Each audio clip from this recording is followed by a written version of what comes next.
So I wondered if we could have a conversation about time. Okay.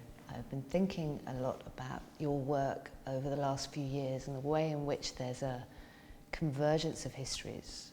So there's the way in which time plays out and reappears in material form, but there's also something really interesting starting to emerge in the practice that I think, which is around how you encounter the work.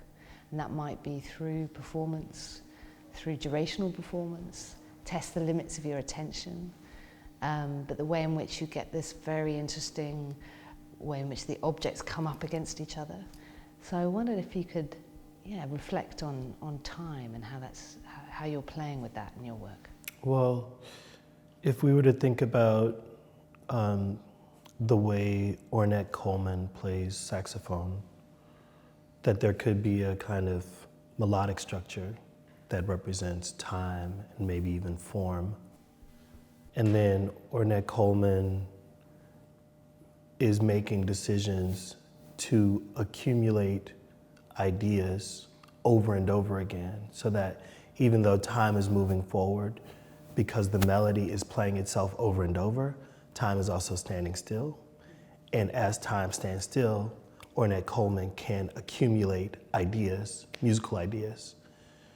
I think that way of thinking about how materials, histories conflate, because we keep reliving same things over and over. Like, it feels like in some ways there was a 1920s moment that turned into a 1960s moment that turned into a Ferguson moment, let's say.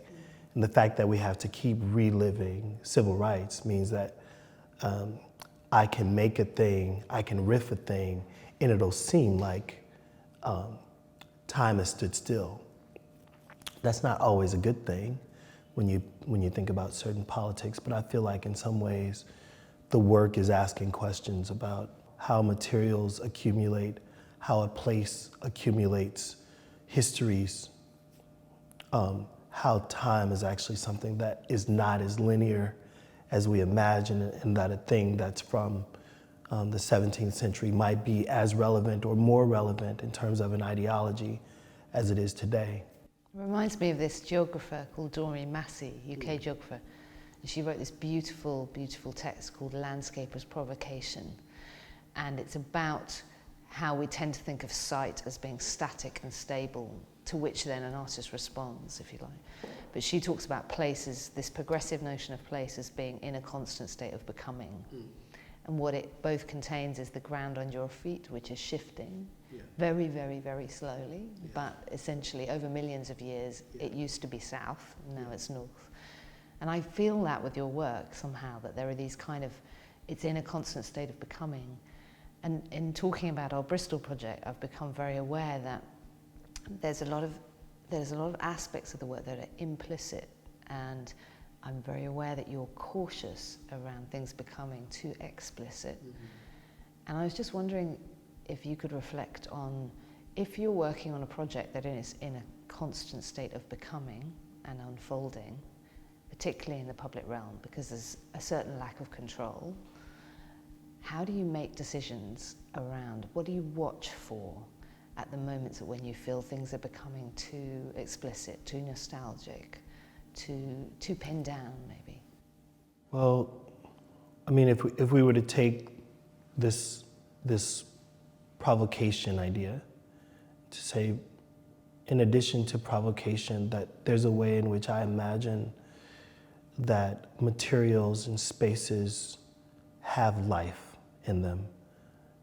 And rather than a constant state of becoming, which is also true, that they have something extremely sacred inside them that might be sleeping or may have been put into a coma, but is living, and that we have to find ways to kind of activate the living. And if we thought about then how to activate the living inside of a space or inside of an object or inside of a situation, and at the same time protecting this very delicate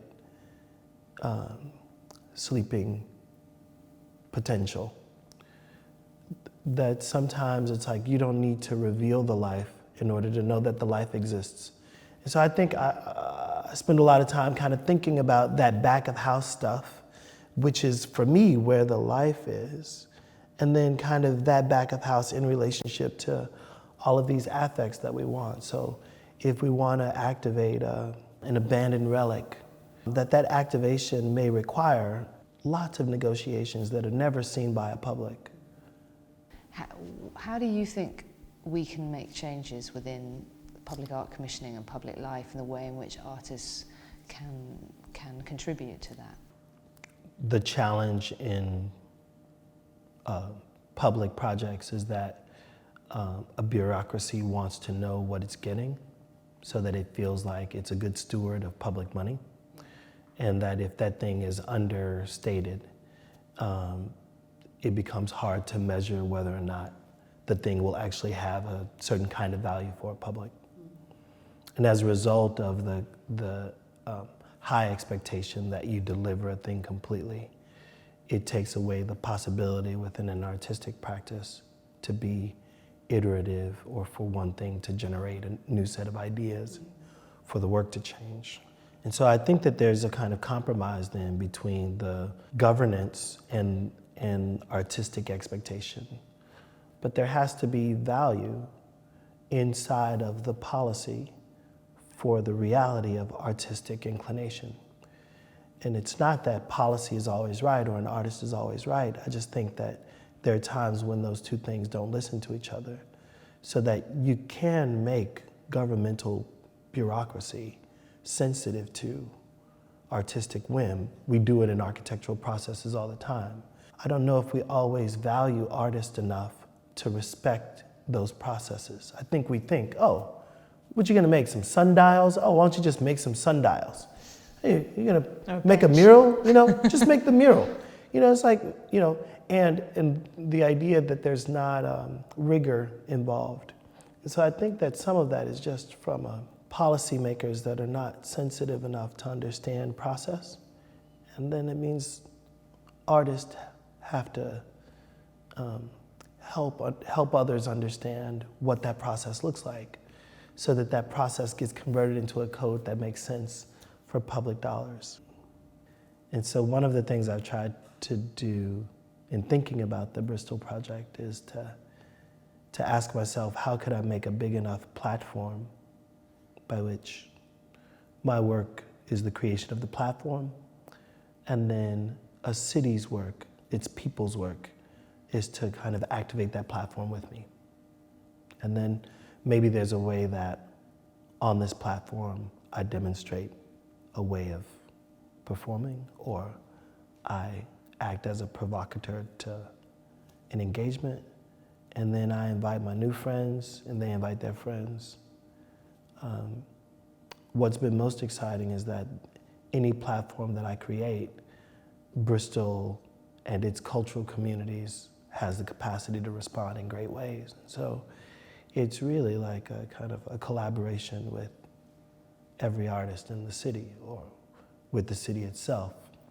Collaboration with the city's materials, with the city's administrators, the city's creatives, who for a moment will give up their own creative practice to help me create this platform, and then people who will be on that platform with me. And so, that's been a very useful way, rather than imagining the monumental public art work, that it's more like a right-sized platform, a plinth, an amplifier. Well, I think that's what the work is, a big amplifier of Bristol.